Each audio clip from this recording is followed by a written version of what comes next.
Well, hello, writers. Welcome to episode number 465 of Ink in Your Veins. I'm Rachael Herron. So glad that you're here with me today as I am talking to Tara Sim about using intuition like a muscle, which should interest you, should make you go, what? How do I do that? It's something I have been thinking about ever since we talked. And we also talk about shaking ideas out of your brain and keeping the brain active when not thinking in the direction of the problem. If that makes sense. If it doesn't, that's okay. Just stick around for this fascinating, wonderful, lovely conversation that I thoroughly enjoyed. That is coming up. What has been going on around here? A lot of a lot of work, just normal stuff. I have been working on the fix. I have been working on the taxes some more. I'm really struggling with doing the US taxes. And apparently the people I paid umpteen thousands of dollars to file my US taxes for me last year did it wrong. And yeah, it's such a brain puzzle. It's such a brain puzzle that I've been doing that and I've been doing other, hard grown up things. I've also been doing some resting and a lot of reading and thinking about this new book that I told you about last week. Still super excited about it. And what else? Oh, one thing I just wanted to mention this week is I have been binging on AJ Harper and Mike Michalowicz's writing podcast. And I don't normally do this with writing podcasts. It's called Don't Write That Book. And I cannot recommend it more highly. AJ mentioned it when she was on the show a month or two ago. Fantastic episode if you haven't listened to that yet. But she and Mike speak in such an interesting way about writing and the writing industry. And this is a reminder that they write in the prescriptive nonfiction field. They are, oh my gosh, they know everything about the I can't say it, prescriptive nonfiction field. So that means writing for someone, helping someone do something better, more healthily, just entrepreneurially, any of those things. And we're not talking about straight up memoirs and fiction. However, so much of what they say goes right to the heart of the writing matter, and they're just so lovely to listen to together. I had already adored Mike because I've loved the books that he has written with AJ. But just hearing them talk has just been just delicious, delicious. I would recommend to you the episode Writer's Block is Not Real from May 16th. They do a deep emotional dive on when it is hard to write. So again, that is Don't Write That Book. And I recommend the Writer's Block is Not Real episode. All right. I don't have too much more to tell you about this week. Nothing too exciting. Just the trains are running on the tracks and I'm getting stuff done. So let's get into the interview. Tara Sim is the author of the Dark Gods trilogy, the Scavenge the Stars duology, and the Timekeeper trilogy. She can typically be found wandering the wilds of the Bay Area, California. And when she's not chasing cats or lurking in bookstores, she writes books about magic, murder, and mayhem. We Shall Be Monsters is her most recent book. And here we go. Please enjoy the show. Please get some of your own writing done and then come tell me about it. Here we go. I'm so pleased to have you on the show today. Will you please share your name and your pronouns with us? Thank you. Yeah, I'm Tara Sim. I go by she, her. Thank you very much. I know that you live in the Bay Area, which is where I lived before I moved to New Zealand. Where are you in the Bay Area? Oh my gosh, first of all, I've always wanted to go to New Zealand. Well, come visit. So- Now you know me. yeah, I'm like in the North Bay, so like those who are from the Bay Area like immediately know what that is, and everyone else doesn't. So basically, like just imagine the Golden Gate Bridge, and then like north of that, it's where I live. And it kind of is exactly the way people imagine it. It is full of trees and hills and ocean Yes. views and fresh air and Mhm. cows and beautiful things. So, oh, that's Yes. gorgeous. Lovely to know. Say hello to California for me. Oh, I Um, shall. okay, can we talk about your writing process? Because you get stuff done, you get books done. How do you get them done? How does this happen? It's a great question. I'm actually like just starting the process of writing the sequel to We Shall Be Monsters. Mhm. And I feel like every time I try to start a new book, I always end up at like square one of like, how do I do this? Like, I just always forget how I get through books. And I think it's just also because each book is so different in its process and what it Mhm. needs.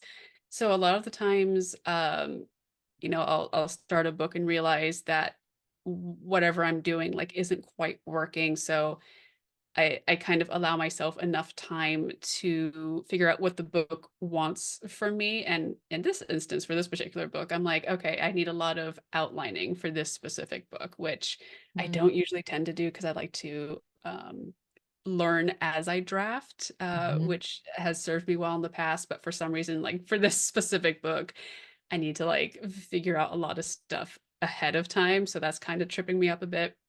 So I think with every book, it's just finding that little like the process that it requires and kind of just like sticking with it and making sure that you get yourself planted in front of the computer and make some progress each day.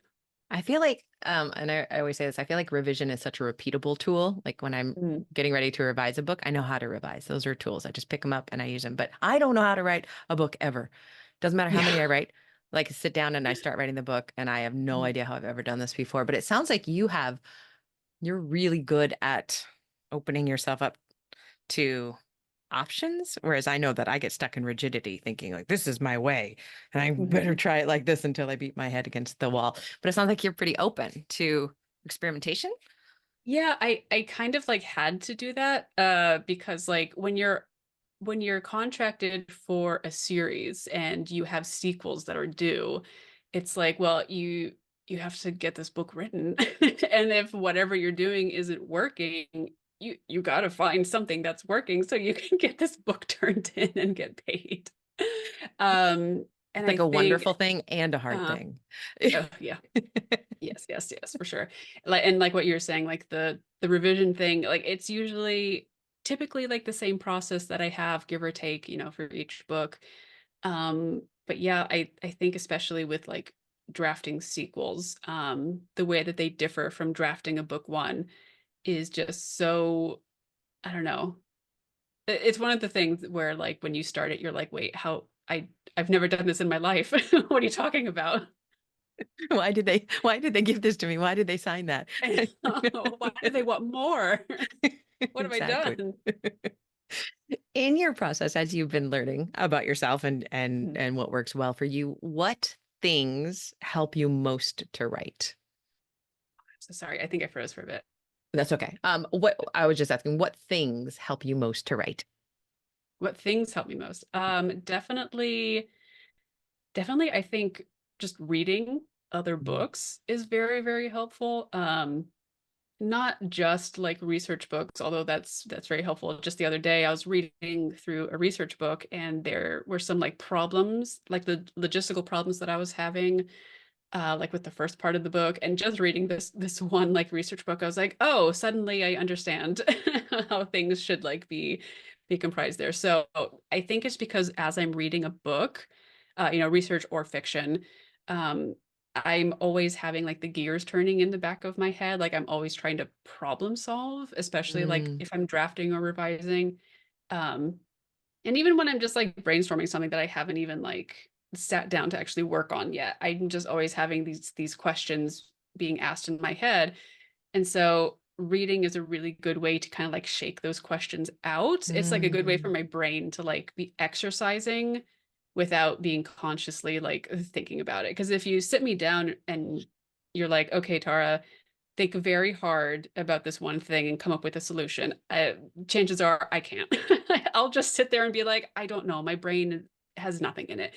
But if I'm doing something else, then my brain is working. So I think maybe that's just ADHD. I don't know. ADHD represent. Yeah. Exactly. There's so many of us in the writing world. I love how you say that though, that like the reading is the thing that shakes it up. Hmm. Your head is a little maraca and you're just moving it around Yeah. and you're shaking the things out that you are trying to find but can't find when you're Yeah. staring straight at it. Especially with fiction books, like reading something, the storyteller in my head is always like thinking about it on like a craft level as well. Mhm. Um, And so a lot of times that's very useful for me being like, with this type of character, what would I do if I was writing this type of character? Or like, oh, this is a really cool reveal. What would it look like if in this book that I'm working on, I could have some sort of reveal similar to this, but like obviously I'm not lifting the things that I'm reading from the book, But but it's the how. it's giving me inspiration of Yeah. like how would I approach this sort of thing or like this sort of character? And then most of the time it's like really good for brainstorming because then I can kind of squirrel that away for like a later project. But yeah, I think that that process of just keeping the brain active while not actually like staring directly at the problem is works very, very well for me. I love that so much. Yes. All right. What part of writing do you struggle with the most? Mm. Well, I don't like revision actually. Tell us about it. I, Great. I uh, honestly, I feel like I hear more from writers who are like, revision is the place to be. So I like hearing from people who are not like that. Tell us. Tell me more. I do really enjoy drafting. I like what is it? It's like the feeling of just creating something wholeheartedly and not having to like quite think about how it needs to be perfect because the first Mhm. draft is not going to be perfect. You're like I'm mostly focusing on like the core emotions and like the like core characterization and character arcs that I want to be delivering in this book. So like a lot of times the more like logistical things will wait until revision, which is probably why I don't like it. So in my first drafts, I just kind of really focus on trying to have as much fun as I can while drafting, which isn't to say that it's always fun. Like there's definitely a lot of days that are extremely difficult, especially when you're trying to pull things out of thin air and put Mhm. them on the page. It's like I don't want to think, I don't want to make up things right now. I just so like I Exhausting. think Yeah. yeah, it's very easy I think to well, not easy, but it's easier to come at it with something that you've already written, which is why I think a lot of people prefer revision over drafting. But I really enjoy the discovery of drafting. Mm. Like it comes, it gives me these little magical moments of like, oh, that connects with that. Oh my God. And I really, really enjoy that process versus revision. I have to think a lot more logically and like clinically, and I don't like that as much. Even most people listen to this, and I don't watch it on the YouTube, but like even just looking at you, your face lights up when you're talking about the creation, and then Yeah. revision, you're like, oh no, okay, thanks. It's like I don't want to be smart. I I just want to write about, the characters reacting to things. Right, right. Uh Having fun on the page. yes. Okay, so think about something that you are really, really, really, really good at in Mm. writing. Can you tell us about that and maybe share a craft tip with us about it of some sort? I'd say like based on my opinion and what I've seen readers and reviewers say like across my books, I'd say my strength is characterization. Mhm. I think I'm very good at having like a good range of characters in like the cast of my books. And making sure that like even the side characters are like fleshed out and have and they're like really alive on the page. I think I'm pretty good at doing that. And like the main characters too, just making sure that they're like the nucleus of everything, like even the side characters and how they relate to them. It's like everything draws back to that main character and how that main character like shapes and affects the world and the plot around them. And I think part of it is probably just because of what I was just talking about with the drafting process of discovering who these characters are as I go. So a lot of the times I won't have these like really nitty-gritty outlines because sometimes my characters surprise me. So I'm like, oh, in Act 3, I want them to go over here. But then by the time I'm in Act 2, I'm like, they wouldn't go over there. I know them enough now that like they would make a worse decision. You know what I Mhm. mean? Or maybe a better one, depending on who the character is. But it's usually a worse It's more decision. fun if it's worse. Yeah. It's more fun if it's worse. So yeah, I'm really proud, I think, of the characters that I create. And I know a lot of readers have really enjoyed them over time, which makes me very happy. Sharing a tip for it, Oh, this is gonna be very difficult for me because like I'm one of those writers I think that relies on intuition a lot. And Mhm. so when somebody is like, "Oh, explain this how you do this." I'm like, "I don't know." Well, you know what? Let me rephrase the question then, because I would Mm, love to then ask you, perhaps, how can you help yourself rely more on your intuition? mm. I think that's a good question. I feel like with a writer, intuition is kind of like a muscle that you have to Hmm. keep working at. And sometimes I think like especially if you're starting out as a writer, or maybe, and this has happened to me, if you have like a really bad experience with like a specific like book or story or something like that that doesn't feel like it's working out for you, sometimes you can feel as if your intuition gets like damaged, or like you're not sure if you can rely on it. Yeah, Mhm. you're nodding like you're like I've yes, I've Yeah. experienced this before. Yeah. Feeling this. Yes, I have experienced this before big time. I have friends who've experienced it before. And I think reworking that muscle, getting it back into that muscle memory is important. And I think the way to do that is literally just like refilling the creative well Mm. with stories that like really get to you. So like returning back to classics that you love, returning to, oops, I froze again. No, I've got your voice is coming through loud and clear. Oh, So great. yeah. Okay. So returning I to know. the stories that you love. Returning to the stories that you love, the things that were like very formative for you, Hmm. I think is very important, because then you're like, oh, that's why I love like this trope so much, or that's why I Hmm. love this kind of character so much. And like in my experience, that has helped me like rediscover like, oh, this is why I like writing. Right. I That's forgot about that. And I think beautiful. because a lot of my a lot of my focus is on characters, like the types of like stories that I gravitate to are primarily focused on characters. And I was just speaking with a friend the other day. He like the types of video games that he plays and the types of video games that I play are like different. Like sometimes we cross paths with what we play, but he does not enjoy story-driven games, and Mm. I will primarily play story-driven games because like I want that story, I want the characters, I want to be invested in something. And so I think it's really interesting like what draws certain people to like certain types of media and stuff like Mm. that. So I think just like surrounding yourself with the kind of thing that you want to like build up. So let's say if you feel kind of like weak in like world building, really immersing yourself in stuff that you feel is like really, really good at world building, and just kind of like seeing what you can learn from that, or like even making notes as you read or watch something to be like, oh, this was really cool, or like I really liked this about it. And I think through that sort of exercise, you can build your intuition that way.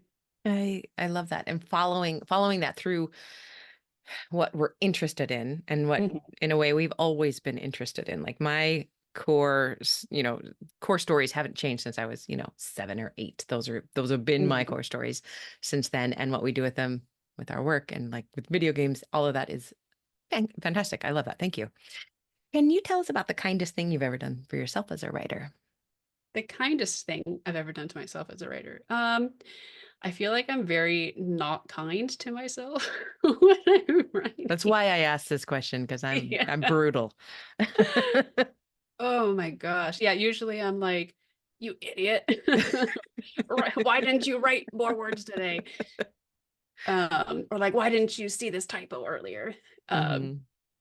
I think, well, I don't know if this is the kindest thing I've done, but it's one of the kinder things recently that I've done. I was drafting book 3 of the Dark Gods trilogy, and it took me a very, very long time to draft because it was a very difficult book, and a very complicated book, and like lots of POVs and worlds and things like that. And I'm usually a pretty fast drafter. Like you can ask all my editors that I've worked with, they're like, oh yeah, I would always turn in books like ahead of my deadline Nobody because does I that. was just, yeah, I was just so fast. But then like as time goes on, I get slower. And I think that's partly because like as you grow and you write more, you know, your craft develops more. And I think that kind of hinders drafting in a way, because then as you're writing, you're like, I can already see what's wrong with this. And it kind Ugh, of, yeah. yeah, it kind of messes with you a bit. And it was such like an ambitious and difficult book as the third book of this trilogy. I really just had to give myself like as much time as possible. And it took me over a year to draft this one book. And it's the longest I've ever taken to draft a book. And I know that there are people out there who write epic fantasy where it's like, that's not that long of a time. And I'm like, for me, it feels like 10 years has Yeah. gone by. Yeah. You know, because I wrote book two of that series within 6 months, which is insane now that I think back to that. But this book is like even more difficult than book two was. Like book two looks like a walk in the park compared to what this one Oh was. my goodness.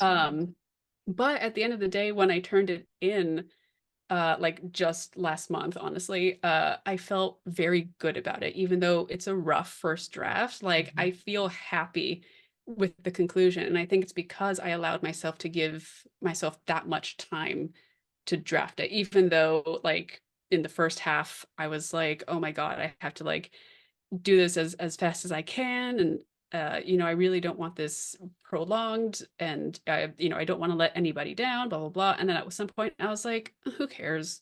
Like, I'm just gonna take the Yeah. time that I need to draft it, and in the end, it's gonna be a better book for it. So I've reached the point in my career now where I'm like, I don't care about timelines. So I That think that's is perhaps the so kindest kind. thing. That Yeah. is immensely kind because our natures as writers often are like, I'll do anything to write as fast as I possibly can and hit the deadline. Mhm. And you gave yourself the time. That is gorgeous. Yeah, Thank you. I really did not like I feel like I've been in a state of burnout for a few years, which I know a Mhm. lot of other authors can, you know, attest to. Especially like with the pandemic and stuff really exacerbating it. And so I really didn't want to like burn and crash with the Mhm. with like giving myself even more burnout. So I think taking that time and extending it helped me to, you know, even though you can't really recover from burnout that quickly. It made it so that it didn't like exacerbate it anymore. And did you reach a place during the drafting of that after you gave yourself permission for this?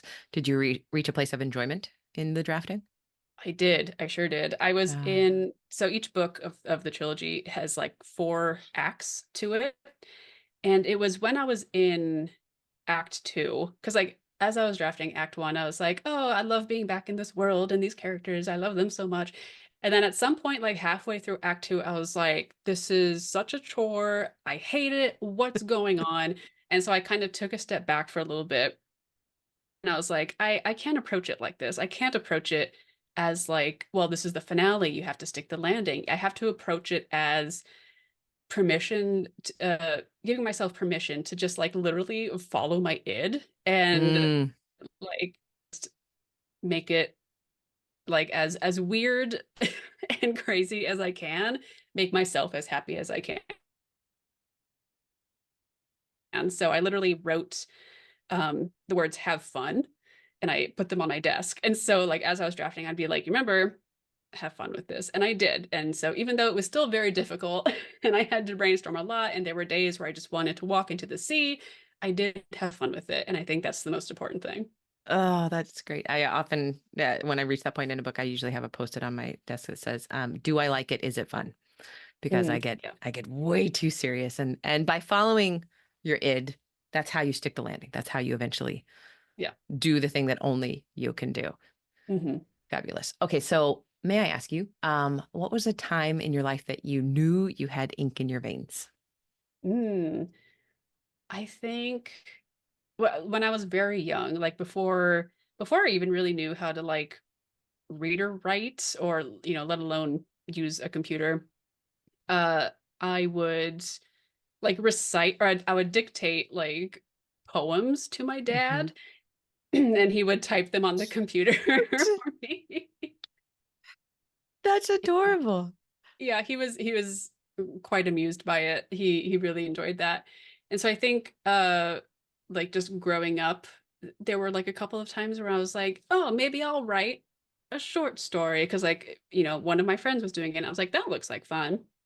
But I think it was really when I was like 14 or so that I was like, I think I want to, write books. I think that's what I want to do. And I Mm. think a big part of that was reading Lord of the Rings when I was like 12, and it just like really inspiring me to really delve into like epic fantasy and stuff like that. And so just like dabbling with all these like different beginnings of like, quote unquote novels Yeah. that I Yeah. had when I Yeah. was like 14. And then I did write technically my first book when I was 15. And it was like this super long, I think it was like 190,000 words. Oh, Like epic fantasy, the most like cliche, like chosen one with gods and stuff like that. And it was the first of a trilogy that I went on to finish. And I you still think finished the very whole fondly. trilogy? I sure did. Oh, Yeah, I good finished it. job. I finished it in college. It meant a lot to me. Yeah. I still think about it very fondly. So, I these little moments in my life where I was like really drawn to writing. I think it all really came together like when I was writing that book in high school. So I think that was the moment where I was like, I'm gonna do this like for a job. And my mom was like, no, Go to college for business. Yeah. please, yeah, please be a lawyer. And I was like, absolutely not. Oh my goodness. And that was, I have to point out too, that was a really, really kind thing that you did for yourself too at Mm. 15, like, or 14, making that decision and then writing those books and continuing to write them and finishing them. I think that is really lovely. Will you ever do anything with those ideas? Maybe I don't know because like a lot of rewrite? yeah, I've thought about it here and there because like I do really enjoy like the entire premise of the trilogy. It's one of those series where each book has a different protagonist and they're from like the next generation. I love those. Um Yeah. yeah, I love stuff like that. And so that's like the basic like overall format of the trilogy. And I really do enjoy a lot of the like themes of it and a lot of like stuff that happens in it. But as I said, it was very cliche at the time. So I think a lot of things would have to change, but it's Yeah. not a possibility. You know what Yeah. I mean? Yeah. Oh, that's wonderful. Okay. Can you tell us about the best book that you have read recently and why did you love it? Ooh, the best book I've read recently. I did read The Familiar by Leigh Bardugo, and that was great. I haven't read that one yet. You liked Oh, it? yes, I really liked it. But I think my actual answer is The Woods All Black by Lee Mm, Mandello. It's haven't heard of that. a it's a novella. It's an adult queer horror novella. Nice. It's like historical Appalachian, and it's like, oh, it was so good. Incredible. Like big trigger Sold. warning, like you know, Yeah, yeah, yeah. warning, but oh my gosh, it was fantastic. I loved it so much. Oh, that is amazing. Thank you. Thank you very much. Yes. I'm going to be checking that out. And now, speaking of things we should check out, can you please tell us about We Shall Be Monsters? Yes. So We Shall Be Monsters is the first in a new young adult duology from me. It is like a dark horror fantasy inspired by Frankenstein and Indian mythology. Mm. And you would wonder, how do these things like connect? Like how do they intersect? And, surprisingly well, actually. It's about a girl named Kajal who's kind of an outcast in this world that's like loosely based on like a medieval India. And she knows how to like bring back the dead, basically. And this gets her into hot water, and there's like witch hunts going on in this country. And of course, she's labeled as a witch, but she's able to get out of this trial by these rebels who are like, hey, we heard you can resurrect the dead. Why don't you resurrect this fallen prince for us and get this usurper off the throne? She's like, deal. I just want to resurrect my sister because I accidentally killed her and now she's starting to haunt me, and that's not great for anybody. But in the end, she ends up resurrecting the wrong prince. And then, yeah, shenanigans ensue from there. Shenanigans and horror, thriller horror. Antics. Yes. Yes, exactly. What is the genre that it falls under exactly? It's Like kind of dark fantasy. dark fantasy. Yeah. Okay. Yeah, yeah. Fabulous. Where can we find it and you? I am all over the internet. I'm on, Twitter. I'm on Insta, Tumblr, even uh, TikTok, sometimes. And you can find We Shall Be Monsters wherever books are sold. Fabulous. Thank you so much for spending your time with us here. And I really, really, really enjoyed talking to you. And I'm going to be thinking about intuition as a muscle for a while now. So thank you Awesome. so Well, thank you for much. having me.